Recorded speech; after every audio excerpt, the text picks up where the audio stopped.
Palo.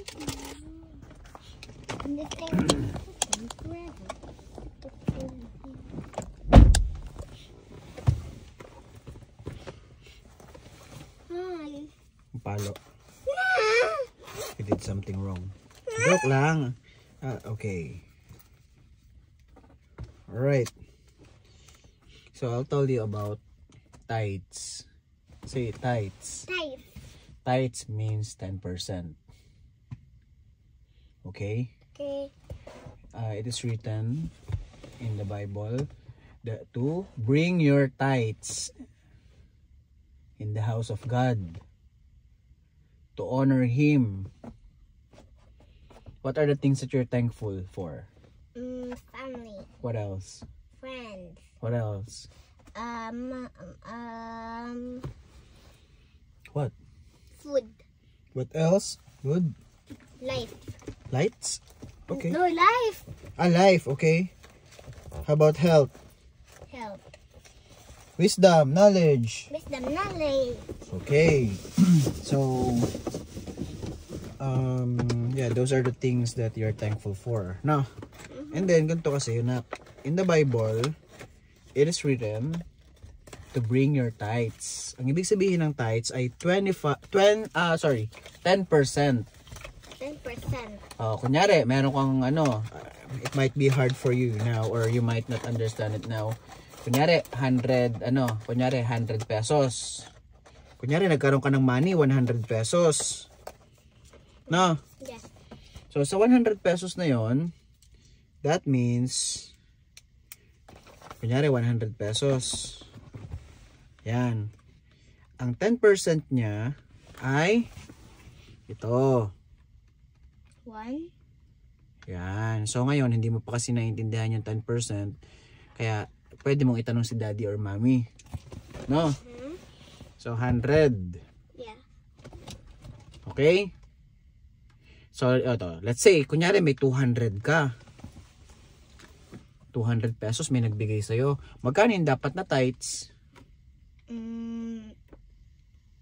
2. 20. 20. Oo, kasi 10%. Anong dapat gawin sa tithes? O, diba? Sabi sa Bible ay, bring your tithes in the house of the Lord. House. No, ibig sabihin, ibibigay natin yan sa Lord, sa church. Okay? Sit back. Okay? Kasi kaya natin yan, kaya natin siya dadalhin or ibibigay sa church kasi this is our way to honor Him for the things na binibigay sa atin. Does it make sense? Okay? Diba sabi mo, thankful ka sa life. No? Thankful ka sa food. And there's no way naman na makakapagbigay tayo ng mga food kay Lord. Hindi natin siya mabibigyan ng mga damit. Diba? Hindi natin siya mabibigyan ng mga what else?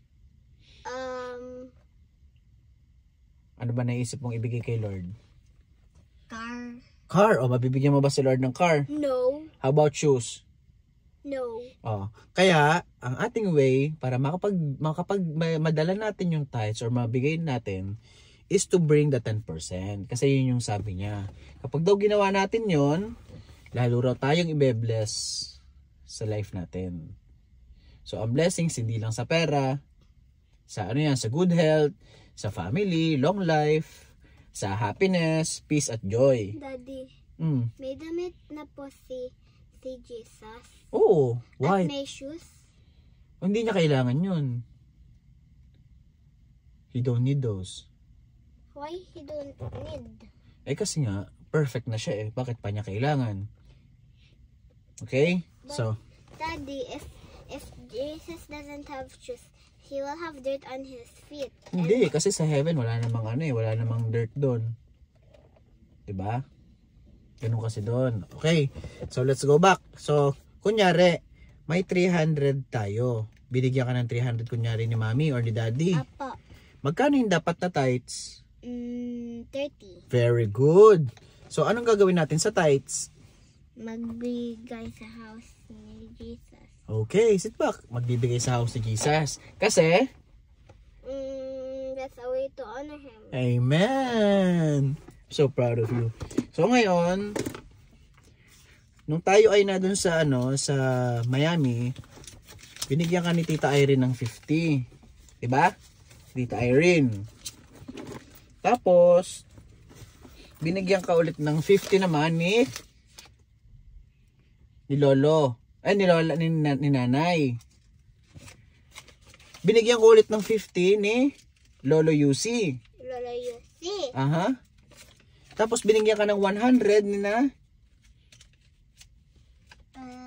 Tito Alvin, Tita Resi, tsaka si na Kuya. So yan, pag ginad mo yan, 250 yan. 250 ang dami! Oo, marami yan talaga. Diba blessings to? Tama? So ngayon, hawak. So dapat, okay. How will we give the money to God to honor Him? Okay, pag nagpunta tayo sa church, ilalagay natin sa envelope, ilalagay mo sa basket. And how will we send it? Ha? How will we send it? Yun nga, pag, di ba may church tayo dito or sa Philippines, pwede na nating isend sa bank. Or pag dito tayo, ibibigay natin sa church. Hindi natin yun binibigay sa people. We are doing it for God. So God is taking it? He is using it for His glory. Kunyari, sa church, kailangan ng mga kuryente. Kailangan ng pambayad sa water. Kailangan ng pambayad sa mga aircon. Kunyari may nasirang light, papalitan yun. So yung money na binibigay natin or dinadala natin, dun na ginagamit. Yun yung purpose nun. Okay? So that's how God make water and... Hindi, no. Yun lang yung, ito lang yung way para may pambayad sa church. Kunyari, wala, nasira yung roof ng church. Di ba, saan galing yung money? Diba? Ganun yung ginagawa ni Lord. Yung ibang pera nanggagaling sa mga tithes, yung iba naman nanggagaling sa mga people na generous or nagbibigay sa church para isupport ang church. Yes. So let's say, how much is that? I forgot. 250. 100, 150, 200, 250. Okay? So $250 yan. Now look. So magkano yung tingin mong dapat kay Lord na ibigay natin as your tithes? Yun ni sign. O tingnan mo. O 250. So magkano yung ibibigay natin sa church? 25. 25. Tapos may matitira dyan na 0. no, 200. Okay, yeah, 0 sa number. Pero may matitira dyan 225. Yan ay yung sayo sa inyo ni Sime. No?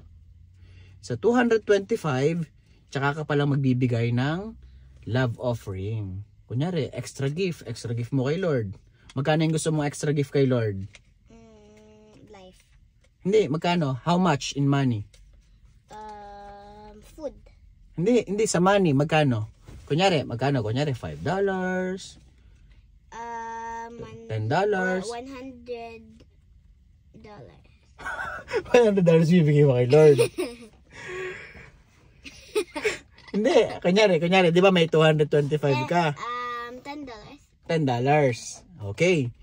So, ibig sabihin, ibibigay mo yung 25, tapos $10, itong 25 din yung tithes. Na, ito namang $10, yan yung love offering.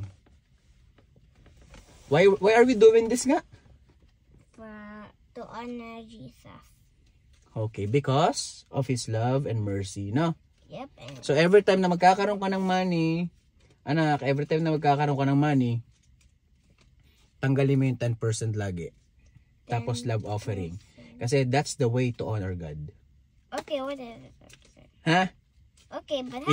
Even when you grow old, anak, pag may work ka na, ganun din yung gagawin mo. And you will see, never ka magkukulang.